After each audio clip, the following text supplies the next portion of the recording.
Hey Troop 113, my name is Colin. I'm the quartermaster for those of you who don't know.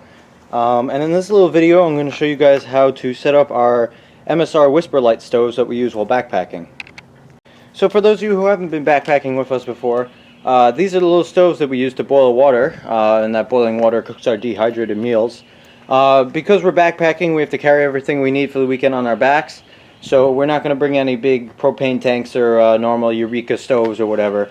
So these little things usually do the job pretty well. So let's take a look at how to set them up.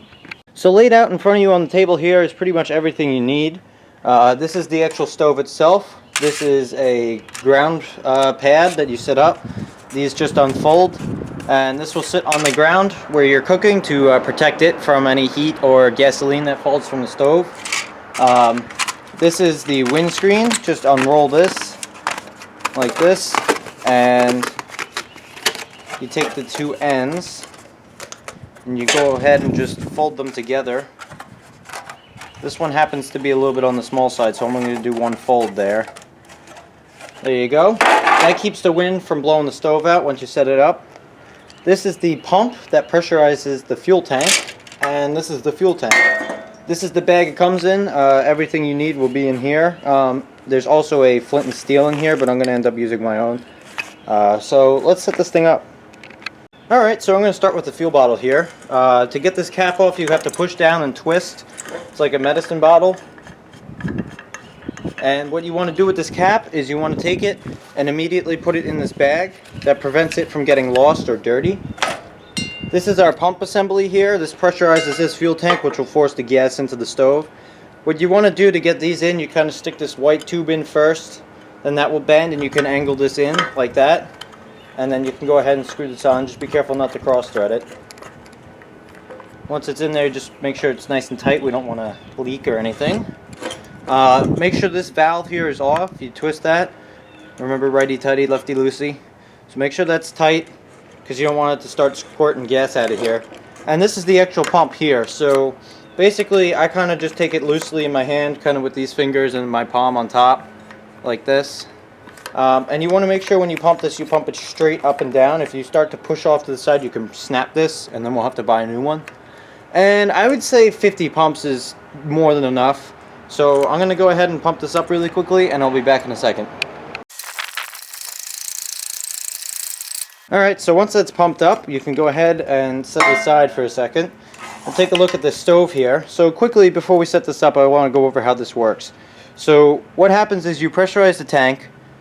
When you open this valve, gas will come out of there. It'll go through this tube, through this little loop here, and to this jet.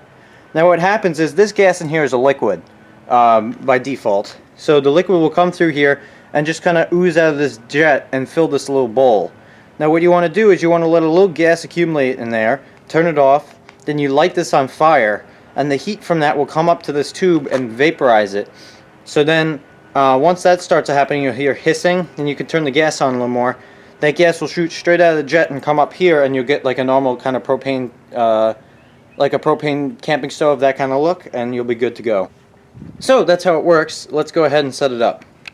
These stoves are pretty simple to set up. Basically what you want to do is you want to take these legs and you want to kind of spin them around. They'll stop. This one's a little different. Most of the time you kind of have to squeeze the top and bottom, and there will be a little notch it sits in, kind of like that over there. But this one you can kind of just spin around like that. Then what you want to do is you want to take a look at this end here. This is a irregular shape here. So the side with this little like bump on it here always goes to the pump side of the pump here, the lever side, or the valve side. I'm sorry. So that will only fit in there one way, like that. Make sure you have this on the top, because then what happens is this comes over like that, and you can go ahead and, there you go. Then you can go ahead and just kind of clip this on over there. That just prevents it from shooting off once you pressurize this. Alright, so you want to go ahead and put the ground piece down there. Keeps any gas or heat from damaging the surfaces below. Keep this windscreen ready. And what I'm going to go ahead and do here is rearrange the camera so you guys get a better view, and we'll go ahead and start this thing up. Alright, so what you want to do is you want to just crack this valve just a little bit and watch this tray down here. You'll start to see it get moist, or see some gas pooling up there. As soon as you see that, you want to turn it off. because it can pool up really quickly. If you spill it here, then you have a big fire, which is always exciting, but not recommended. Sometimes it takes a second to purge all the air from the lines. There you go, you can see it's shooting out of that jet there. Once you see a little bit in the dish, like that, I'm going to go ahead and turn this off because you don't need a lot. So, let's see. Maybe the camera will pick up on that.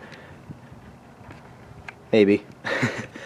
Anyways, I'm going to go ahead and zoom out here. Then what you want to do is you want to take the flint and steel. There's one in there. I happen to like this one better. This is my own. The way that these work is you have a flint rod here and a steel rod here. You want to take this and swipe across like that, putting a lot of pressure down the whole way, and you get sparks. For these, sometimes it's better to hold the steel still and pull the flint back. But let's see if this thing will light up. There we go. So quickly, once that fire is going, I'm going to take the windshield and fit that around. There's a little notch for the side with the gas tube. And there you go. So you're going to let that fire go for a little bit, and you'll start to hear a little hissing. You can kind of just leave it alone. Once you hear the hissing, you want to start cracking this. Or if it starts to get kind of low like it is now, I'll just crack it a tiny bit. And there you go, you can hear the hissing. You kind of just have to play with the valve a little bit.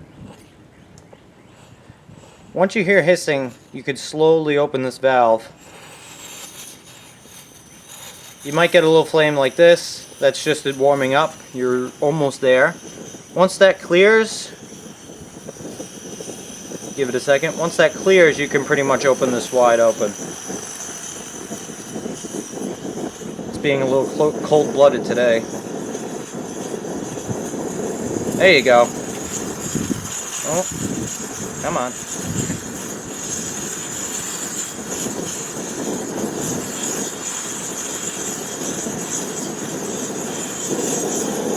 There we go. Now it's nice and hot. So at this point you'd want to go ahead and put your 4-quart pot of water on there, and it will be boiling in no time. Alright, so now that the water is boiled and you're done, go ahead and shut this valve off. Wait for that to die out. Now you want to give this thing a while to cool down. I'm going to pause the camera here, go ahead, let this thing cool down, and I'll show you guys how to pack it up. Alright, so now that it's cooled, we can go ahead and pack it up. Start with the windshield here, just separate that. Go ahead and roll this back up as best you can.